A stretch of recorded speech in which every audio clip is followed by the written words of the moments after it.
नमस्कार। इस खास विश्लेषण में आपका स्वागत है। आज हम एक ऐसी बड़ी डकैती की जांच करने वाले हैं जो दिन दहाड़े बिल्कुल हमारी और आपकी आंखों के सामने हो रही है। कोई नकाबपोश नहीं है, कोई बंदूक नहीं है, फिर भी ये डकैती लगातार जारी है। इस चर्चा में हम समझेंगे कि कैसे संपत्तियों को चुपचाप चुराया जा रहा है और सबसे जरूरी बात, इस नुकसान से खुद को कैसे बचाया जाए। चलिए सीधे मुद्दे पर आते हैं। एक बहुत ही मशहूर कहावत है, in the silent ledgers of households a master thief works without pause.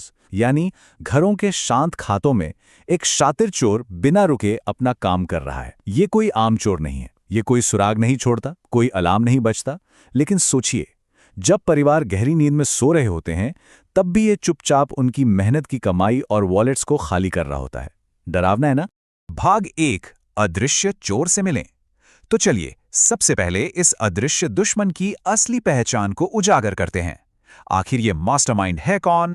इस मास्टरमाइंड का असली नाम है इन्फ्लेशन, यानी महंगाई। अर्थव्यवस्था में वस्तुओं और सेवाओं की कीमतों में जो लगातार वृद्धि होती है वही महंगाई है। यह लगातार हमारे पैसे की परचेजिंग पावर यानी क्रय शक्ति को दीमक की तरह खा रही है।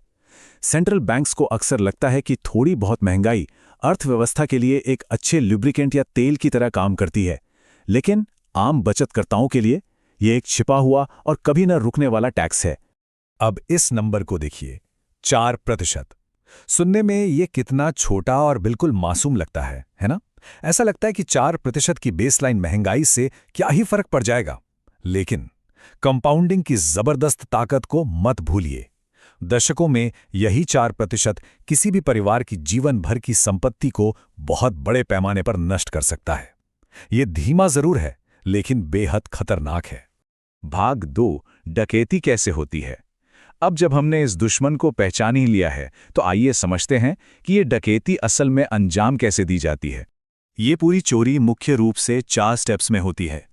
सबसे पहले क्रय शक्ति गिरती है। मान लीजिए महंगाई 6% है तो आज के 100 रुपए की असली कीमत 1 साल बाद सिर्फ 94 रुपए रह जाएगी। दूसरा, कम ब्याज वाली बचत अपनी असली वैल्यू खोने लगती है। तीसरा, हमारी सैलरी और पेंशन बाजार की बढ़ती कीमतों के मुकाबले बहुत धीरे बढ़ते हैं। और चौथा, ये एक तरह का वेल्थ ट्रांसफर है, जहां पैसा बचत करने वालों की जेब से निकलकर कर्ज लेने वालों की तरफ चला जाता है। अब सबसे दिलचस्प बात क्या है पता है? ये अदृश्य चोर बड़ा ही सिलेक्टिव है। एक तरफ ये उन लोगों को पेनलाइज करता है, यानी सजा देता है, जो पारंपरिक तरीके से बचत करते हैं, जैसे जो लोग सिर्फ कैश जमा करके रखते हैं या जो फिक्स्ड इनकम और पेंशन पर निर्भर हैं। और दूसरी तरफ ये उन लोगों को रिवॉर्ड देता है जो कर्ज लेते हैं या जिनके पास प्रॉपर्टी और शेयर्स जैसी तेजी से बढ़ने वाली संपत्तियां हैं। भाग 3, द हेडलाइन इल्यूजन, यानी आंकड़ों का भ्रम। अब आते हैं एक और बड़े खेल पर, वो आधिकारिक बहाने या आंकड़े जो इस संपत्ति क्षरण के असली पैमाने पर पर्दा डाल देते हैं। ये आंकड़ा देखिए, 3.40%। मार्च 2026 में भारत का हेडलाइन कंज्यूमर प्राइस इंडेक्स यही था। देखने में कितना सुरक्षित और आरामदायक नंबर लगता है, एकदम रिजर्व बैंक ऑफ इंडिया के लक्ष्य के दायरे में। इसे देखकर तो यही लगता है कि सब कुछ कंट्रोल में है और घबराने की कोई बात ही नहीं है। लेकिन जब हम इन आधिकारिक आंकड़ों को थोड़ा और करीब से देखते हैं तो हेडलाइन सीपीआई है 3.40%, ग्रामीण महंगाई 3.63% और खाने पीने की महंगाई 3.87%। इन आंकड़ों में थोड़ा बहुत अंतर जरूर है, लेकिन कागजों पर फिर भी ये सब बिल्कुल हानिरहित लगता है। और सच कहूं तो यही वो भ्रम है जिसके पीछे छिपकर ये अदृश्य चोर अपना असली काम करता है। भाग 4, असली महंगाई संकट। तो अब सच्चाई का सामना करते हैं। असल जिंदगी के खर्चों को देखकर हम सबूत सामने लाएंगे और तब पता चलेगा कि कैसे ये आधिकारिक बहाना पूरी तरह से टूट जाता है। हकीकत और आंकड़ों के बीच का अंतर सच में चौंकाने वाला है। एक तरफ आधिकारिक एजुकेशन सीपीआई लगभग 3.30% बताई जाती है, लेकिन क्या असल दुनिया में ऐसा होता है?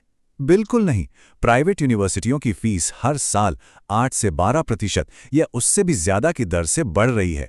इसका सीधा सा मतलब है कि एक साधारण डिग्री का खर्च बहुत ही कम समय में 2 गुना हो सकता है। और हेल्थ केयर का हाल तो इससे भी ज्यादा खौफनाक है। स्वास्थ्य सेवाओं की आधिकारिक महंगाई दर केवल 1.75% दिखाई जाती है, लेकिन जरा असली प्राइवेट मेडिकल केयर की महंगाई दर पर नजर डालिए। ये 11.5% के खतरनाक स्तर पर है। सोचिए, 2% से भी कम का आधिकारिक डेटा और डबल डिजिट की एक कड़वी असलियत। ये भारी अंतर किसी भी परिवार की दशकों की मेहनत की कमाई को एक झटके में साफ कर सकता है। और बात सिर्फ शिक्षा और स्वास्थ्य की नहीं है, हमारे रोजमर्रा के ग्रोसरी बिल का हाल भी कुछ ऐसा ही है। एफएमसीजी कंपनियां जो हमारे घरों का सामान बनाती हैं, वो कच्चे माल और पैकेजिंग की बढ़ती लागत का सीधा बोझ हमारी जेब पर डाल रही हैं।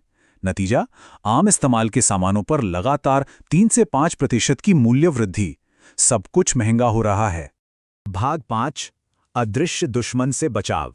अब जब हमने इस अपराध की पूरी सच्चाई को बेनकाब कर ही दिया है, तो समय आ गया है ये देखने का कि हम पलटवार कैसे कर सकते हैं। घबराइए मत, इस चोर से लड़ने के लिए हमारे पास एक पूरा शस्त्रागार मौजूद है। ऐतिहासिक रूप से देखा जाए तो इक्विटीज और म्यूचुअल फंड्स ने लगभग 12% से अधिक का कंपाउंडेड एनुअल ग्रोथ रेट देकर इस चोर को हमेशा मात दी है। इसके अलावा गोल्ड या प्रॉपर्टी जैसे रियल एसेट्स, डाइवर्सिफाइड एसआईपी, नई स्किल सीखकर अपनी इनकम बढ़ाना और सबसे ज़रूरी स्मार्ट वित्तीय आदतें, ये सभी इस लड़ाई में हमारे सबसे मजबूत रक्षक हैं। इन हथियारों की जरूरत क्यों है, इसे एक बहुत ही सिंपल कैलकुलेशन से समझते हैं।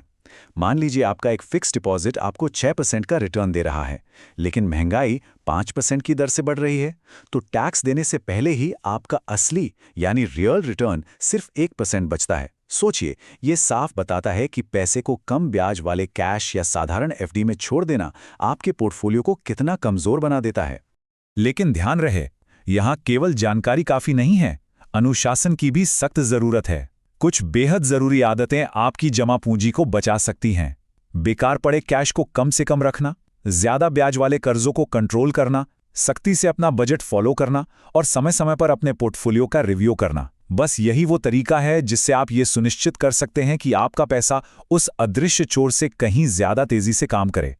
इस विश्लेषण को खत्म करने से पहले एक बहुत ही गंभीर सवाल: क्या आपकी गाढ़ी कमाई यूं ही बिना किसी सुरक्षा के इस अदृश्य चोर के सामने बेबस पड़ी है, या फिर वो पलटवार करने के लिए पूरी तरह से तैयार है?